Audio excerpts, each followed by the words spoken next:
این جدیدترین معماییه که تو کل دنیا سر و صدا به پا کرده و ذهن همه رو درگیر کرده که چطور میشه یه دونه کش از دور این لیوان رد بشه و توی دستش گیر بکنه بدون اینکه دستش ازش جدا شده باشه. تو همین ویدیو میخوام رازشو بهت بگم و یادت بدم چجوری تو همین معما رو درست بکنی و ذهن همه رو درگیر بکنی. قبلش حتما پیجم فالو کن، من بردیامو تو این پیج بهت کلی شعبده بازی یاد میدم. لایک هم بزن، بریم برای آموزش.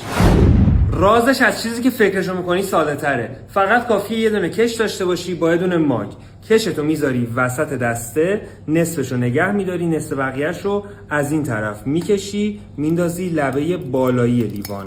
نصف بقیه‌ش هم از همین طرف میاری و میندازی پایین لیوان. حالا فقط کافیه که این کشا رو به هم دیگه نزدیک بکنی تا یه نوار رو درست بکنن و اینو نشون مخاطب میدی. به همین راحتی میتونی این معمای ساده رو با یه لیوان یه دونه کش درست بکنی. اگه اون موقع فالو نکردی الان فالو کن که بقیه آموزش رو از دست ندی. دمتون گرم.